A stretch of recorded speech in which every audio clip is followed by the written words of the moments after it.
The unending winter. The sun had abandoned Albion. A perpetual twilight descended. Snow fell ceaselessly, blanketing the once fertile lands in an icy shroud. The rivers, once teeming with life, were now frozen arteries. The breath of the Frost Empress had chilled the very heart of the kingdom. Panic gripped the citizens of Albion. Their once vibrant city lay eerily silent under a thick blanket of snow. The laughter of children, the bustle of the marketplace, gone, smothered by the oppressive cold. Fear whispered on the icy wind, a constant companion. The king, old and weary, seemed powerless against this new threat. His council, once a cacophony of voices, now sat united in apprehension. They had sent their finest warriors to combat the Frost Empress, but none had returned.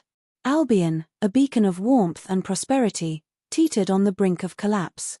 A pact of ice and betrayal. Years before the Frost Empress crossed the dimensional gulf, Osman was a young scholar at the university, a man driven by ambition and disdain for the world around him. He believed Albion's laws were flawed, its traditions weak.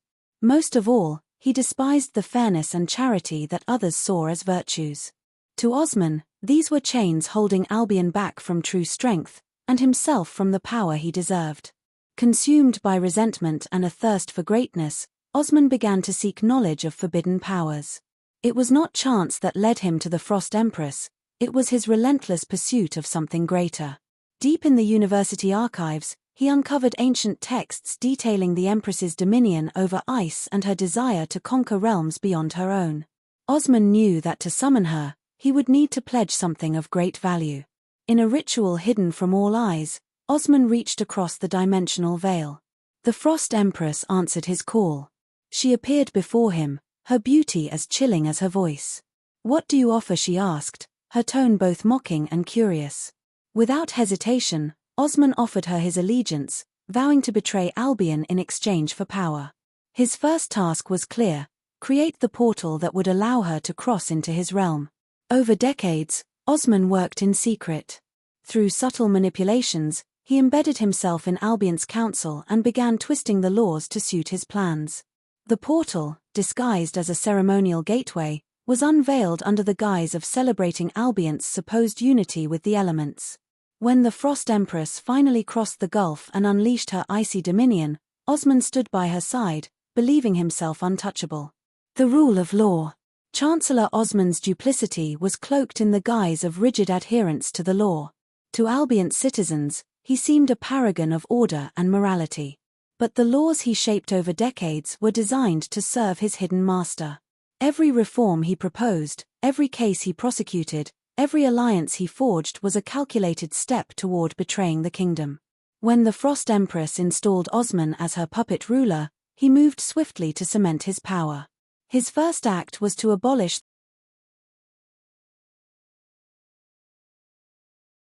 during the harshest months. This act, steeped in malice, was something Osman had long desired.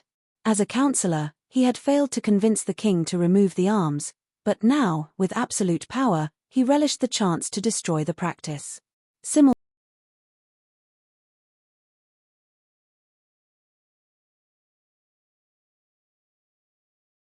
Generosity created a stark contrast to the suffering of Albion's poor, fueling resentment and unrest. Protests turned to riots, and soon the kingdom was engulfed.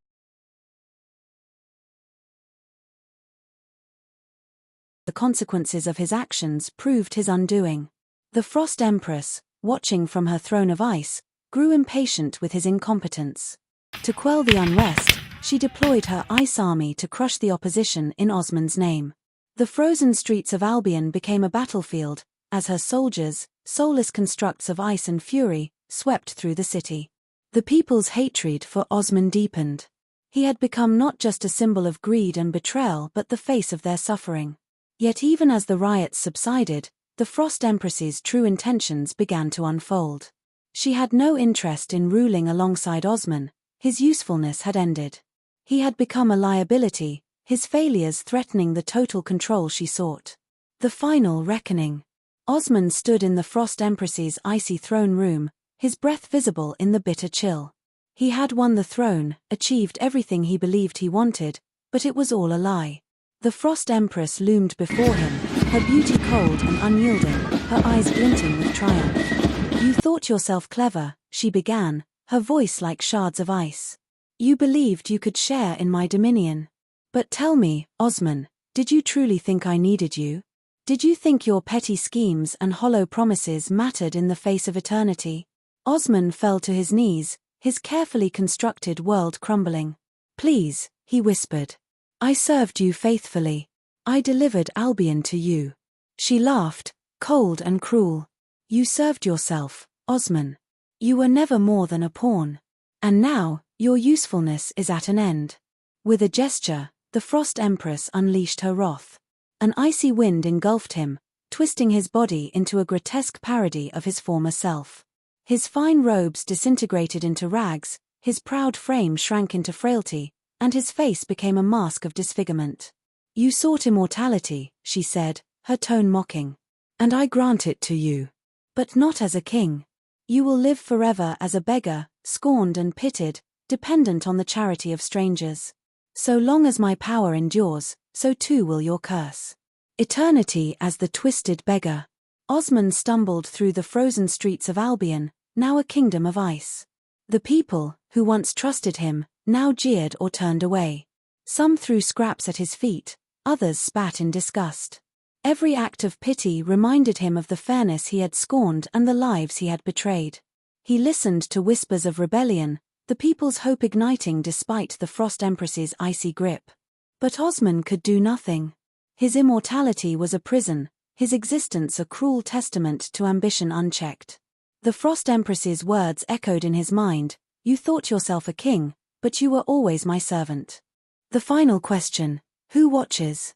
As Osman shuffled through the frostbitten streets, the whispers of rebellion grew.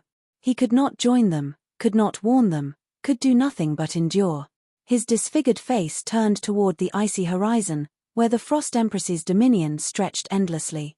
But another presence lingered, unseen yet undeniable.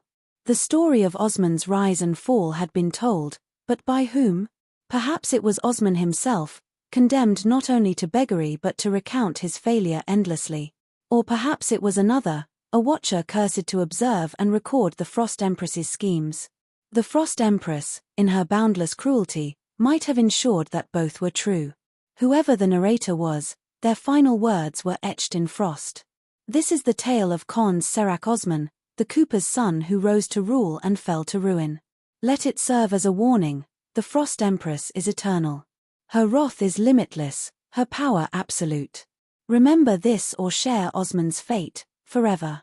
The wind howled, carrying the voice away. The beggar shuffled onward, the observer watched, and the Frost Empress reigned, her dominion as unyielding as the ice.